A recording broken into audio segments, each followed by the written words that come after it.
Yeah, I think raw is a good word. We wanted imagery that has beauty but threat to it. Computer graphics tend to be, they can feel a bit anodyne, a bit safe. That's why they're tough to use in horror movies, for example.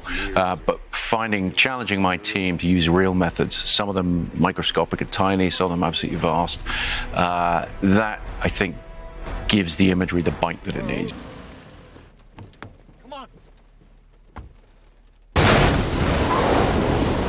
What would you say is the greatest CGI you've seen in cinema history? Is it this?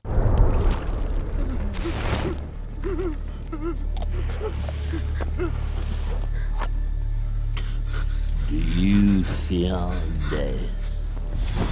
No. It's definitely this. I'm sorry, that was a cheap shot. I apologize. Let's get on with the video. CGI. Now, I have, for the past 2 months, tried to decipher why cinema is dying. This subject needs a deep dive, but I'm going to delve into it just with a little toe for now. CGI, at this minute in time, is poor because of things like this. Darren? Surprised to see me? Now, this is not a video pissing on CGI artists. That is not what this video is for. This video is for the filmmakers, the studios who are lazy, who are doing things like this. I can't wait to find out what is going on here. Ready, Sam? Just look at the crowd. The crowd? That's it. There's one row of janky CG models. That's it. People got...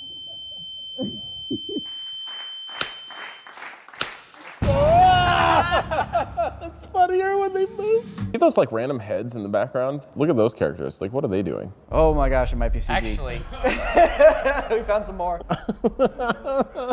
What I find so bizarre about this is that, like, I don't understand why. There's obviously plenty of extras. Right? I don't know why either. Look at all the extras on several rows up. They could have just been sitting there. They literally could have just rotoed some people in like the foreground here and just pasted them or something with some different timing. There's so many things they could have done, but this is like the best. This is the best way to do it. Like the boys say here, why don't they just put the crowd here? Why don't they just rotoscope the crowd from here and put them here? And this is what I mean by lazy. How is it possible that this CGI from this film is better than this?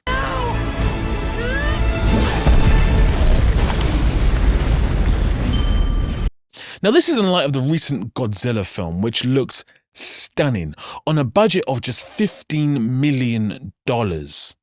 It looks better than the CGI of this, which cost $200 million plus at a minimum. Now, I've spoken previously about the volume, which I think is destroying the film industry. Now, if you don't know what the volume is, I'm going to be very brief with it. The volume essentially is a piece of shit if used incorrectly. The volume is 21 feet tall, it's 75 feet in diameter, run by 7 machines, pumping the visuals onto the screen that's being created in pre-production and can be on the screen within 24 hours of being finaled.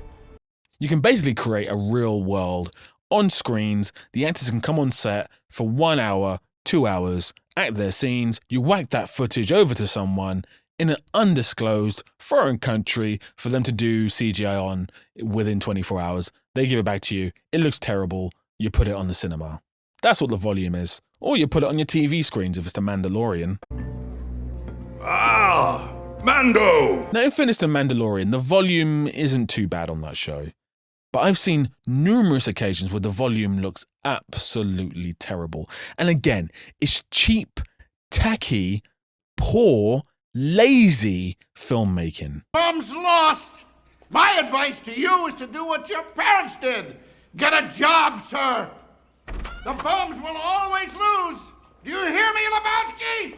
Now, the reason I keep using the word lazy, because if you think about someone like Christopher Nolan, who claims he doesn't use much CGI, which I'm not too sure is true, but let's just believe him for a bit. If you look at someone like Denis Villeneuve, who I've criminally neglected throughout all my videos so far, he really is one of the best filmmakers currently in the game. His film, On Sundays, which came out in 2010, for me, is one of my favourite films made over the past 13 years, if not my favorite film. So, someone like Denis, who is a fantastically meticulous and wonderful filmmaker, will use CGI to complement the real world. And what often happens is you get results like this. And like this. And like this. And could I go on? Should I go on? Probably not. You can just assume that Denis and filmmakers of that ilk will use CGI to complement the real world because they understand that the more disconnected you are as an audience member from the real world, the less convinced you are going to be by the CGI and the less invested you're going to be in the story. I don't believe you. Now, if you think about film and you break it down to its natural element, it's about storytelling. So for me, story comes first, actors come first, real world comes first. And as a filmmaker, you should really be thinking about how your CGI is going to complement your film, not how it's going to make your film. There are some filmmakers who didn't get a chance to use CGI, who probably would have used it as much as filmmakers are using CGI right now. So it's not really down to the fact that it's so readily available, suddenly.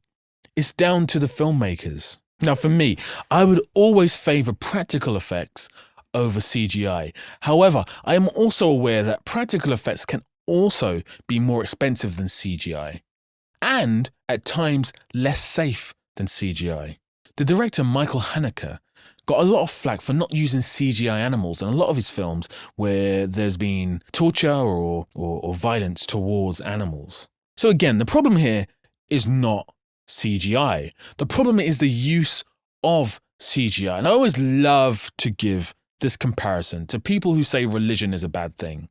Now, I'm not here promoting religion or saying, I'm not going off on a tangent about how great religion is. But what I will say is religion is not the problem. The people practicing the religion are the problem. You can give someone who's about to eat their dinner a knife and fork, and they can go and stab their dinner guests.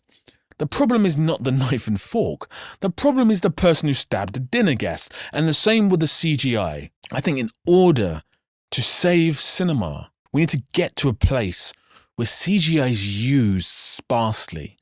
And if it's not used sparsely in a film, if it is something like the Avatar movies, it needs to be used properly. It needs to be integrated magnificently. There needs to be time and care allowed for these wonderful CGI artists to do their jobs. Marvel, allegedly, create a product, shoot the content, and then give it to CGI artists to reshoot the content. That doesn't make any sense. That shows a lack of planning, it shows a lack of leadership, and it also shows a huge amount of laziness. Now just stop being lazy. I've brought up this example before, but the curator looks gorgeous. The CGI is maybe amongst the best I've ever seen. District 9, another example of wonderful CGI. Now, when I saw District 9, which came out in 2009, if you can believe it, I thought we'd hit a new level of CGI that was going to complement and also enhance filmmaking. I did not think I'd see things like this ever again in my life. It's funnier when they move. They were like, oh no. This is like a PlayStation 2 cutscene. It's appalling. Now, what we need are considered, measured filmmakers, considered, measured studios who allow their considered and measured CGI artists to do the wonderful work they dreamt of when they came into the industry. What we need is a return of sparse, wonderful, complementative, definitely not a word, Nope. filmmaking. What we don't need is laziness. I'm sorry, I wasn't listening. Ow! F***ing fascist! Now, I'm going to delve into the subject a lot more in the future. I'm going to break it down. I'm going to go through film. I'm going to try and pick out scenes and wonderful moments from films where CGI has been used wonderfully and terribly. However, we can call this a little prelude to that video. Now, what I'd love to hear from you are examples of terrible and wonderful CGI. If you can post that in the comments, that would be quite tremendous. If you could also take the time out to subscribe, like, and share the video, that would be even more tremendous. And I'll speak to you soon. What are you going to do with my dog? Give him back to me. All in good time, my little pretty. All in good time.